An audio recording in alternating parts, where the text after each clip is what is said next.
नमस्कार दोस्तों, एक बार फिर से आप सभी लोगों का बहुत बहुत स्वागत है पीआरटी करियर गाइडेंस के इस एजुकेशनल इन्फॉर्मेशन चैनल में। मैं प्रवीण राज दुबे एक बार फिर से आप सभी लोगों का बहुत बहुत स्वागत करता हूं।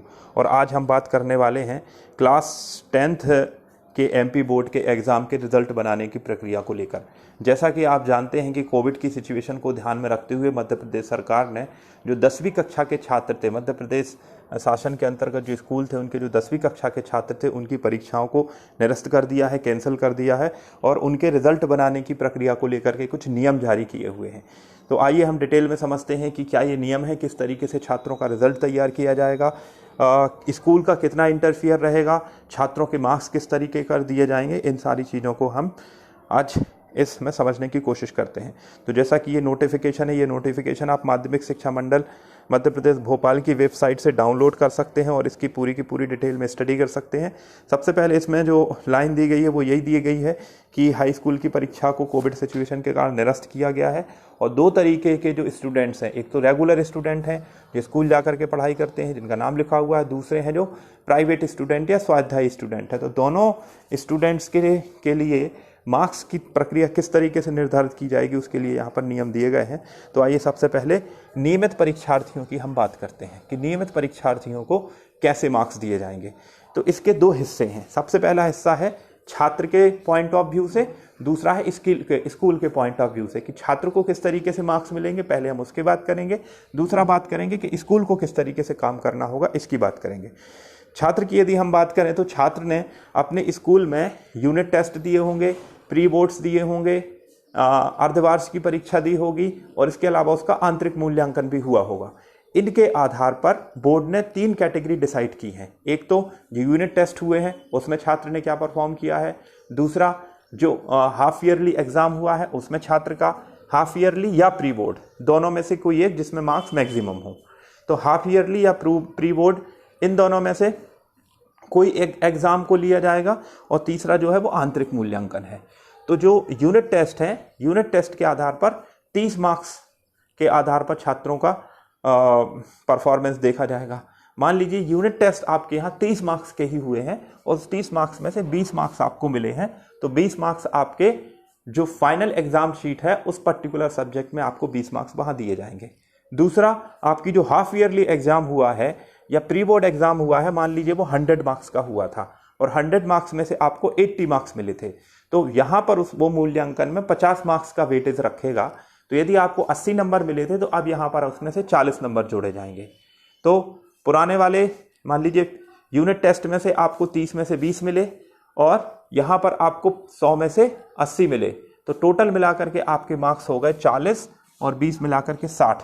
इसके बाद आंतरिक मूल्यांकन में 20 मार्क्स रखे गए हैं और ये जो आंतरिक मूल्यांकन के 20 मार्क्स है, इसमें से जितने भी मार्क्स आपको अलॉट होंगे, मान लीजिए 15 मार्क्स अलॉट हुए, 17 मार्क्स अलॉट हुए, तो वो मार्क्स और आपके ऐड हो जाएंगे। तो 60 प्लस मान लीजिए 15 और, तो मिला करके आपका जो टोटल रिजल्ट बन जाएगा किसी एक स्पेसिफिक सब्जेक्ट में 100 में से वो 75 बन जाएगा। ठीक है, तो इस तरीके से आपका स्टूडेंट के पॉइंट ऑफ व्यू से उसका रिजल्ट तैयार होगा। ये पहला पॉइंट हो गया। दूसरा हम देखें तो इसको भेजना किस तरीके से है, किस तरीके से ये रिजल्ट बोर्ड तक भेजा जाएगा। इसके लिए क्या होगा, हर स्कूल में OMR सीट आएंगी। ये OMR सीट 1 से लेकर के 20 मार्क्स के बीच में होंगी। 20 मार्क्स के बीच में इसलिए होंगी, ये OMR सीट स्कूल्स के जो स्कूल का स्टाफ है उसको भर के भेजना है बोर्ड को। जैसे मान लीजिए किसी बच्चे को 100 में से 80 मार्क्स मिलते हैं, तो उसको 20 के रेशियो में निकाल करके उसको 20, यदि 100 में से 80 है तो 20 के रेशियो में 16 मार्क्स पे, तो OMR सीट में उसके नाम के आगे या उसके रोल नंबर के आगे 16 मार्क्स वाला सर्किल फिल करके भेज दिया जाएगा। इस तरीके से बच्चे का जो है वो मूल्यांकन होगा। अब स्कूल रिजल्ट किस तरीके से तैयार करेगा, क्योंकि स्कूल के सामने परेशानी ये है या बोर्ड के सामने परेशानी ये है कि ऐसे तो स्कूल सारे बच्चों के मार्क्स क्या है 100% मार्क्स भेज देगा, सारे बच्चे 100 मार्क्स पे पास हो जाएंगे, ये तो बड़ी समस्या हो जाएगी। तो इसको सॉल्व करने के लिए बोर्ड ने क्या किया है कि बोर्ड आपकी जो OMR सीट हैं उसको बुलाने से पहले MP लॉगिन का जो स्कूल का MP लॉगिन ID पासवर्ड है उस पर हर स्कूल के 3 सालों के एवरेज मार्क्स डालेगा। एवरेज मार्क्स क्या है? एवरेज मार्क्स उस साल में कितने बच्चे पास हुए हैं वो नहीं है, किसी एक पर्टिकुलर साल में सारे सब्जेक्ट के मिला के कितने एवरेज मार्क्स मिले हैं वो वोट डालेगा।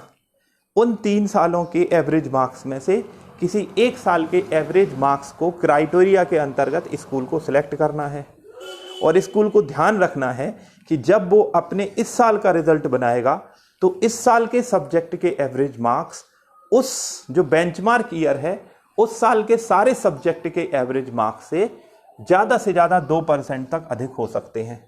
मान लीजिए किसी स्कूल का 2019 का 18-19 का जो एवरेज मार्किंग है सब्जेक्ट की वो 70% है, तो स्कूल इस साल का जो क्राइटेरिया रखेगा वो ज़्यादा से ज़्यादा 72% की एवरेज मार्किंग रख सकेगा।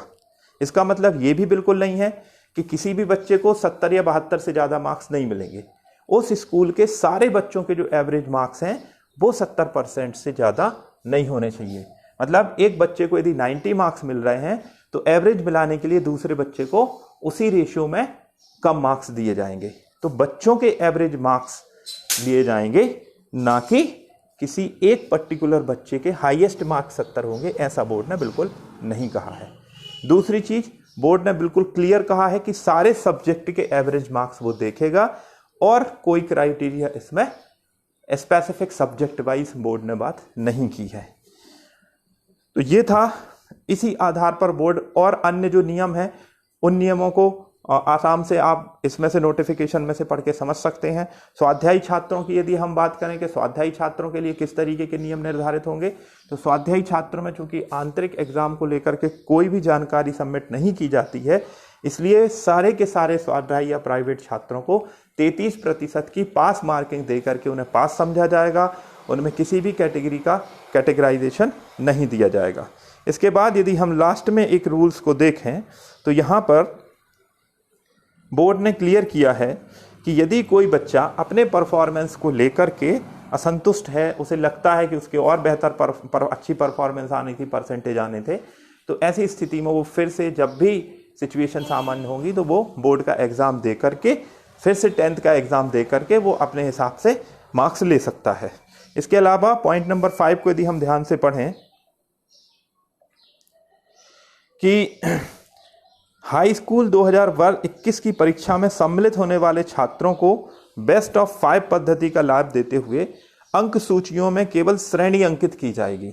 यहाँ पर श्रेणी अंकित की जाएगी, बहुत क्लैरिफिकेशन बोर्ड ने यहाँ पर नहीं दिया है, किंतु इस वर्ष हाई स्कूल की मेरिट लिस्ट बिल्कुल जारी नहीं की जाएगी। ये सही बात है, मेरिट लिस्ट जारी कर भी नहीं सकते हैं क्योंकि स्कूल्स में परफॉर्मेंस में बहुत सारे लूप होल्स हो सकते हैं। कई स्कूलों का अपना अलग टफ पेपर है, कई का इजी पेपर है, तो इस आधार पे स्टैंडर्ड लेवल पे हम बच्चों को मेज़र नहीं कर सकते हैं। और ये थी पूरी की पूरी जानकारी कि किस तरीके से मार्किंग होगी, किस तरीके से टीचर्स को मार्किंग करके भेजना है, क्या क्या बाकी सारी डिटेल आप इस नोटिफिकेशन में ध्यान से पढ़ के समझ सकते हैं।